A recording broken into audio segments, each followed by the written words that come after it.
Fala galera, Carla Bernardo, tô aqui para compartilhar com você o meu devocional diário e te provar que uma xícara de chá e 15 minutos de estudo bíblico podem transformar a sua vida. Livro de João, capítulo 3, versículos de 1 a 21. O encontro de Jesus com Nicodemos.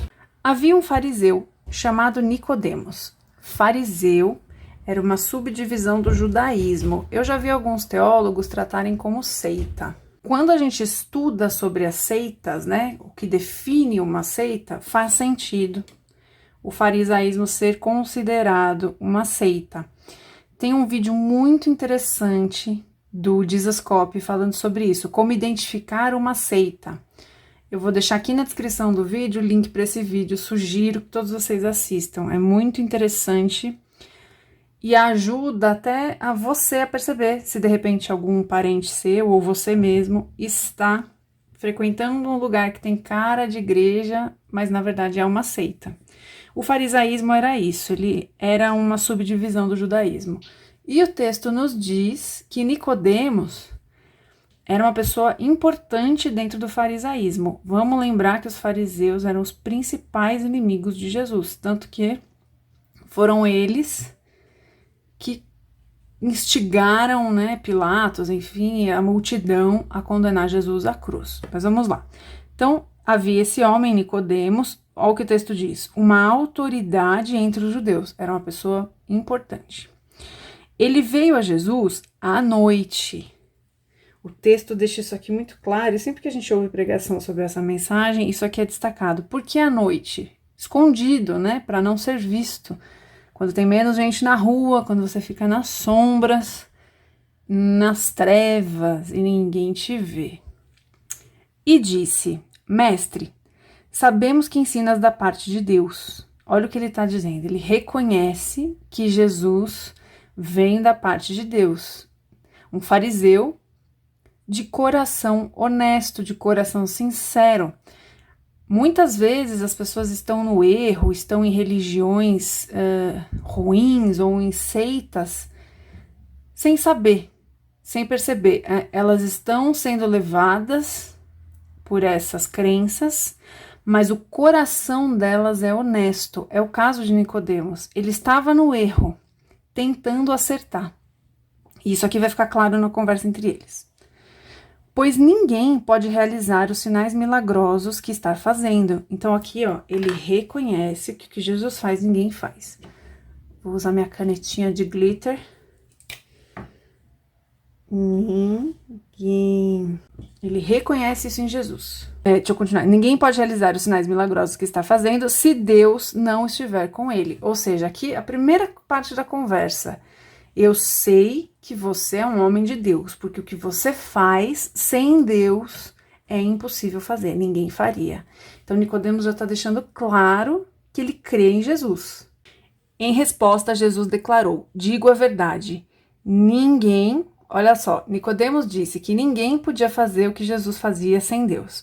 E Jesus agora vai dizer para ele que ninguém pode ver o reino se não nascer de novo. Quem vai para o céu? Todo mundo? O que dizem que todo mundo é filho de Deus. É isso que Jesus está falando? Não, né? Só verá o reino quem nascer de novo. E perguntou Nicodemos: como alguém pode nascer sendo velho? É claro que não pode entrar pela segunda vez no ventre da mãe e renascer. Então ele fala, o que Nicodemos está dizendo aqui? Ele está dizendo o que significa nascer de novo.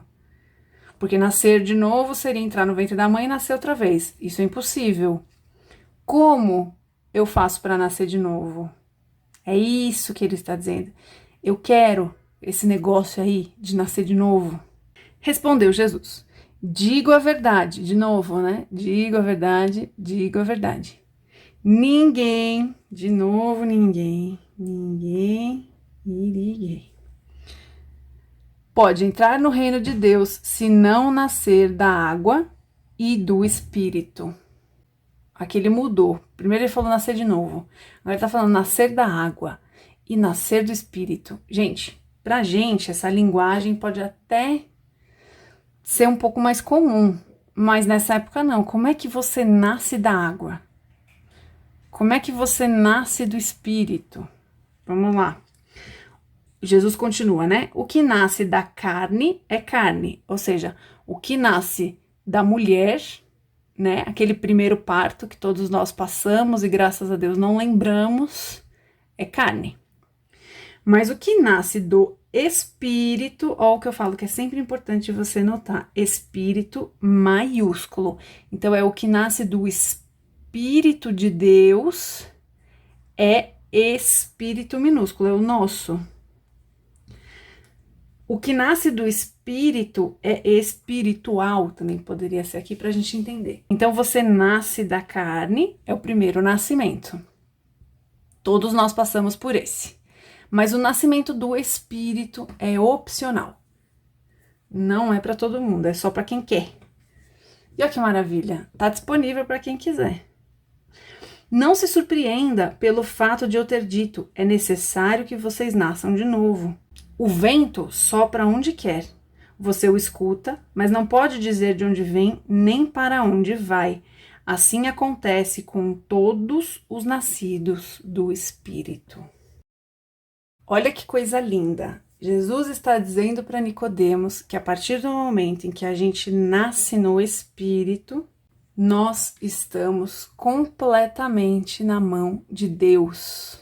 Assim é a nossa vida. A gente ouve o vento, ouve o Espírito. O Espírito Santo é sempre atrelado ao vento e à brisa na Bíblia, tá? É até uma maneira boa da gente entender o que é o Espírito Santo. Ele é suave, doce, manso, né?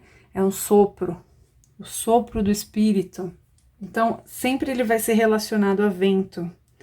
Vai ter esse paralelo. Aqui a notinha de rodapé, letra B, que eu sempre falo para vocês lerem, eu vou ler aqui, não vou pôr no vídeo, que é rapidinho.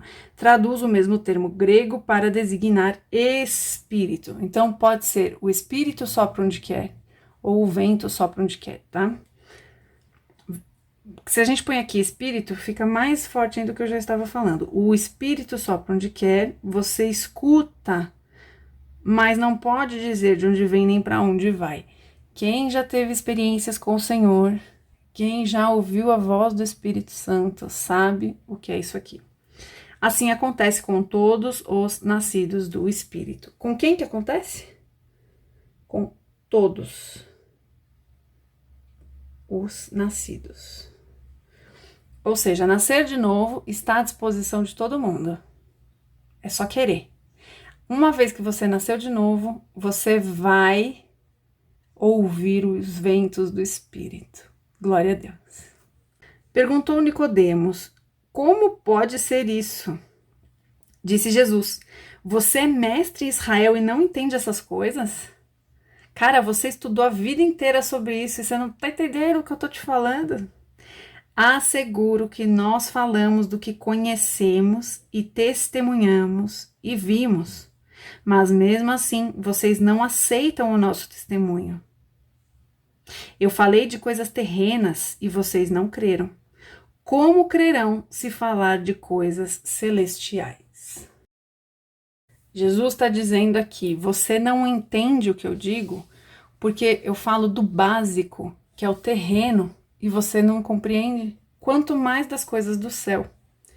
Ninguém jamais subiu ao céu, a não ser aquele que veio do céu, o Filho do Homem. Quem é o Filho do Homem? Jesus. Ó, tem uma notinha C aqui, vou ler lá.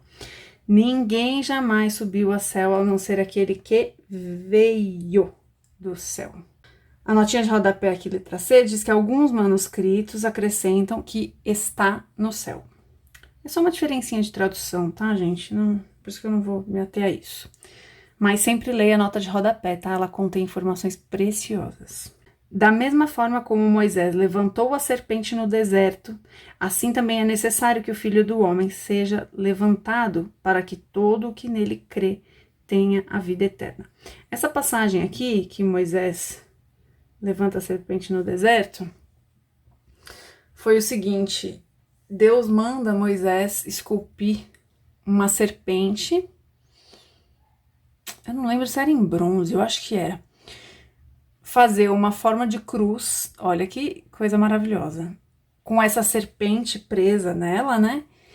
E fincar na terra para que o povo veja, para que o pecado do povo fosse lembrado. E aí, quando vem Cristo e a gente vê Cristo crucificado, a gente consegue entender melhor o significado desta serpente presa na cruz. Jesus veio para vencer a serpente, para vencer o diabo. E lá em Moisés, Deus já mostrava que ela estava pregada na cruz, que ela estava presa na cruz. Essa passagem é muito interessante. Eu sugiro que vocês pesquisem aí, que vocês estudem. É bem interessante. E ela me dá muito temor, porque a gente sabe que Deus é onisciente, onipresente, onipotente, mas quando a gente vê milhares de anos antes Deus apontando para Jesus, lá com o povo no deserto, já com a serpente presa na cruz, uau, é muito poderoso. É muito poderoso, é impossível não sentir temor. Então, leiam depois essa passagem, é muito boa. E olha o que ele está dizendo, a serpente lá foi levantada para lembrar do pecado. É necessário que o Filho do Homem seja levantado. Então, ele está dizendo para Nicodemos que é necessário. Jesus usa muito o termo, né? É necessário que o Filho do Homem seja levantado. E aí ele continua, para que todo que nele crer tenha vida eterna. Como que a gente vai ter vida eterna? Crendo em Jesus. Tem outra maneira de ser salvo? Não. Se você já ouviu aquela coisa de que somos todos filhos de Deus, não somos. Não somos. Somos todos criatura de Deus. Deus fez a todos. Todos nós somos alvo do amor de Deus. E Deus está à disposição de qualquer um que se achegue a Ele. Jesus diz, eis que estou à porta e bato. Jesus está à disposição de quem quiser. Ninguém que se chegar a Jesus será lançado fora. E é só assim que você garante a vida eterna, somente com Jesus. E aqui Jesus continua. Porque Deus tanto amou o mundo que deu o seu Filho unigênito. Unigênito é único e primeiro, tá? É primogênito e único. Seu Filho unigênito, para que todo que nele crer não pereça, mas tenha vida eterna. Essa frase ela é bem famosa, né? Bem conhecida. Essa frase é muito utilizada, muito conhecida, porque ela basicamente resume os 4 evangelhos.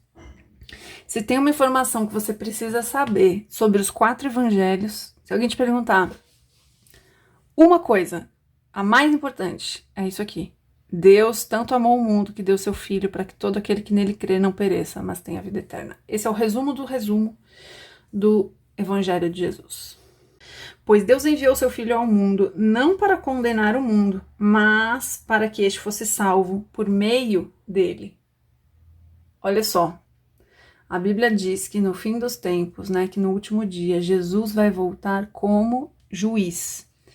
Estar na cruz deu para ele autoridade como juiz. É por isso que o texto diz que nesses 3 dias, entre a morte de Jesus e a ressurreição, ele tomou a chave do inferno.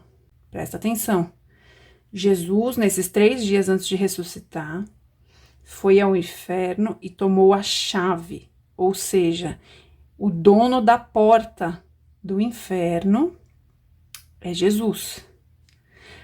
Mas, enquanto ele esteve na terra, isso que ele fez não foi para condenar, foi para salvar. Muitos pastores dizem isso e é uma coisa importante da gente saber. Deus não manda ninguém para o inferno. É uma visão errada que as pessoas têm. Deus salva. As pessoas caminham para o inferno com as suas próprias pernas. Não é Deus que te manda para o inferno, é você que decide todo dia caminhar rumo ao precipício. Então, o que Jesus veio fazer foi para salvar. O foco dele é salvar. Ir para o inferno você faz sozinho. Não é Jesus nem Deus que faz isso por você. Quem nele crê não é condenado, mas quem não crê já está condenado, tá vendo? É você que se coloca no inferno. Por não crer no nome do Filho unigênito de Deus. Este é o julgamento. A luz veio ao mundo. Quem é a luz? Jesus. Ou seja, ele está aí no mundo. Mas os homens amaram as trevas. Conhece gente que ama o pecado? Tem gente que está afundada no pecado porque não sabe que existe uma porta de saída. Tem gente que está afundada no pecado por consequência de uma vida difícil desde o começo e que não sabe que existe uma salvação. Agora, tem muita gente que conhece, que já ouviu, que vive dentro de casa com gente que é convertida, mas ama o pecado. Gosta muito de levar uma vida longe de Deus. Gosta muito de ter uma vida que não segue os princípios, os ensinamentos de Deus. São os que amam as trevas. Tem gente que gosta de ser ruim. Tem gente que gosta de fazer mal para os outros. Tem gente que é apaixonado por fofoca, por mentira, por corrupção. Tem gente que tem prazer em se achar mais esperto e passar a perna nos outros. Estes amam as trevas. Tem gente que é promíscua, que gosta de um ambiente promíscuo, que não vive sem. Já ouviu a palavra, mas não quer, porque ama mais o próprio pecado. É dessas pessoas que Jesus está falando. E não a luz. Amam as trevas e não a luz. Porque as suas obras eram más. Quem pratica o mal odeia a luz e não se aproxima da luz. Porque o crente incomoda quem está com a vida toda errada.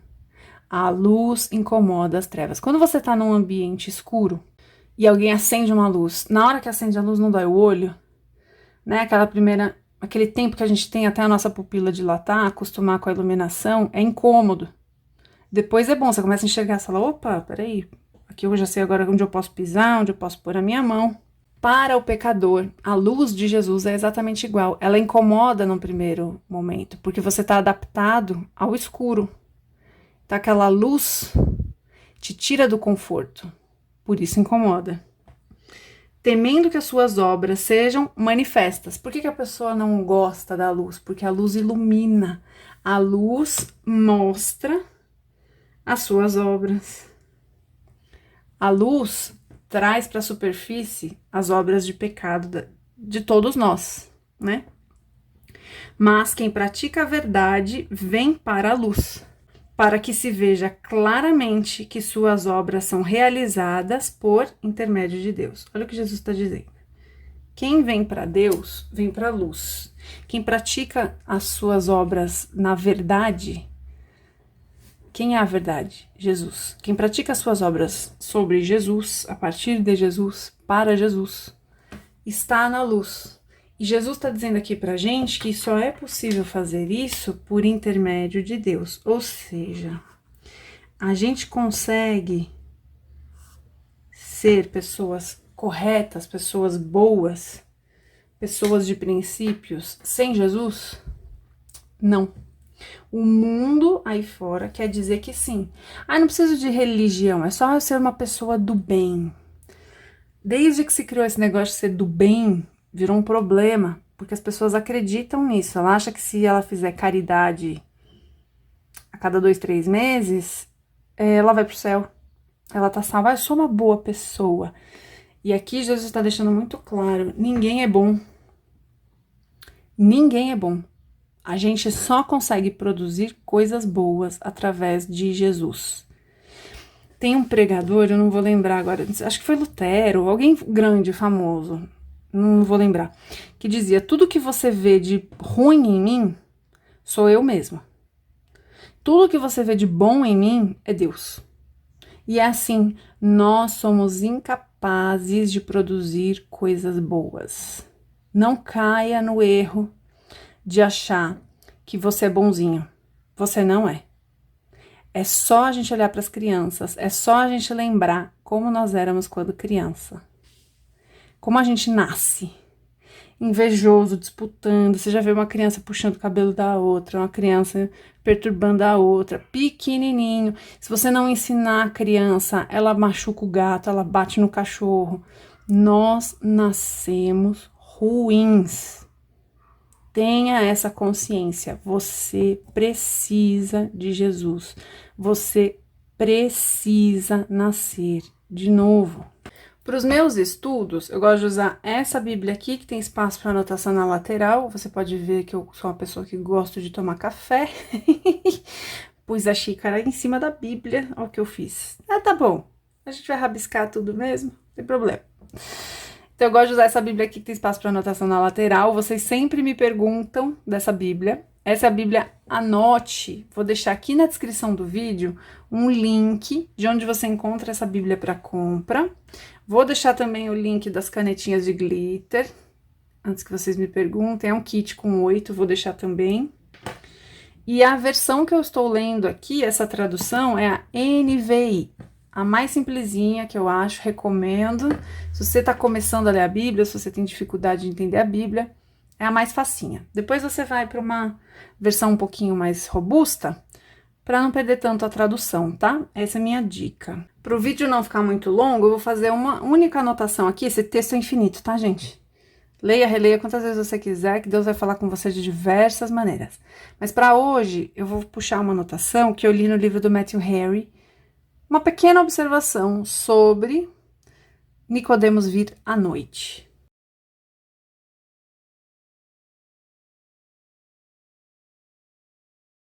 Eu tenho usado bastante esse livro aqui, é o comentário bíblico por Matthew Henry, um teólogo. Eu vou deixar aqui na descrição do vídeo também o link para compra desse livro e do kit. Tem um kit que é com os 4 evangelhos. Se eu não me engano, tem comentário bíblico do Matthew Henry de todo o Novo Testamento, tá? Então, eu vou deixar o link aqui e aí você faz a sua busca aí, se você quiser adquirir esse livro, ele ajuda bastante. O comentário de Matthew Henry sobre essa passagem é enorme.